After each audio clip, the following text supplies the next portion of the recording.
Fala galera, meu nome é Fernando Lima, sou professor de Matemática e Finanças e na aula de hoje nós vamos falar sobre arranjo simples. Então, para a gente entender a ideia básica do que é arranjo simples, a gente vai formar agrupamentos ordenados, tá? E como que vai ser o formato desses agrupamentos ordenados? Eu vou ter uma quantidade total de elementos e eu vou formar agrupamentos menores. Como é que vai ser isso? Para a gente iniciar, a gente vai para o processo de entender como que funciona a fórmula e o cálculo do arranjo simples. Então, o arranjo simples a gente representa dessa forma, vai ser um arranjo de N elementos organizados de P e P. Quer dizer o quê?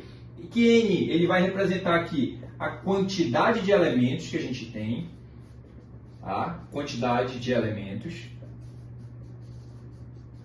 e P vai representar para a gente os agrupamentos. No caso aqui eu vou ter a quantidade de elementos que vão estar dentro dos agrupamentos. Vou colocar só a palavra agrupamentos aqui.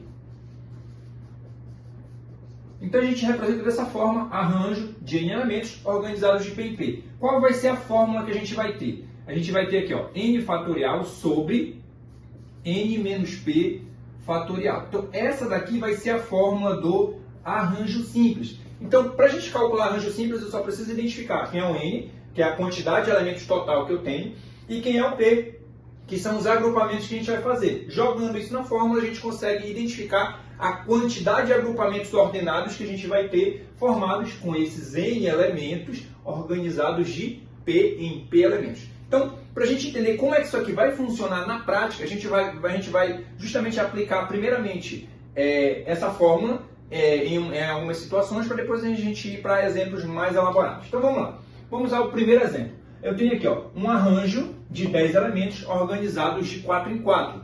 Então lembra o seguinte, pela fórmula, o 10 é o N, o 4 é o P. Tá? E aí, pela fórmula, a gente tem N fatorial em cima. Então vai ser o quê? 10 fatorial sobre...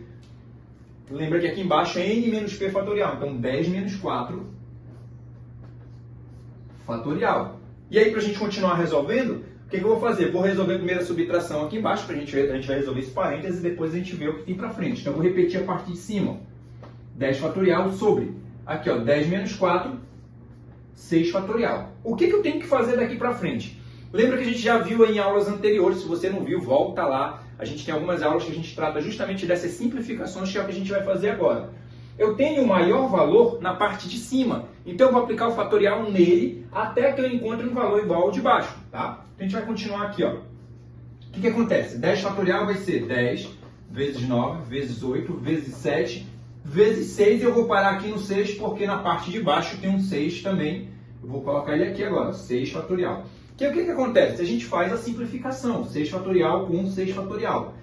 Observe o seguinte, que é um número dividido por ele mesmo, por isso que eu acabei fazendo a simplificação. Qual é a conta que fica então? Olha, 10 vezes 9, que vai dar 90, 90 vezes 8, 720, 720 vezes 7, 5.040 agrupamentos. Então isso aqui representa para a gente um agrupamento de 10 elementos organizados de 4 em 4 elementos. Eu vou ter quantos agrupamentos desses? 5.040, tá? Então vai ser basicamente esse o formato de aplicação de um arranjo simples.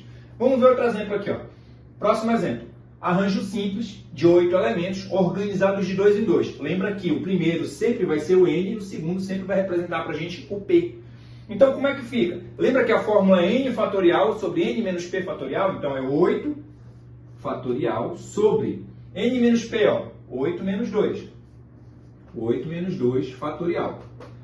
Vou resolver a subtração aqui embaixo, então repete o 8 fatorial aqui em cima. 8 menos 2, 6 fatorial. Vou continuar para cá para baixo. No passo a passo, o que é que eu faço? Vou resolver aplicar o fatorial na parte de cima. Por quê? Porque ele tem um maior valor. Tá? Porque na aplicação do fatorial no maior valor, vai chegar um momento que eu vou ter o mesmo valor em cima e embaixo para a gente simplificar. Vamos lá. Então, aplicando o fatorial no 8, vai ser 8 vezes 7, vezes 6, e eu vou parar no 6, por quê? Porque tem um 6 fatorial lá embaixo. Vou até colocar ele aqui, ó. Pronto, o que acontece? Simplifica. 6 fatorial dividido por 6 fatorial dá 1. O que sobra, então, para a gente fazer a conta? Só 8 vezes 7, que vai dar 56. E aqui a gente encerra mais um exemplo. Então, galera, essa era a aula que a gente tinha para hoje. Se você gostou, deixa o seu like, inscreva-se e ative o sininho para receber as notificações das próximas aulas. Até mais, galera! Valeu!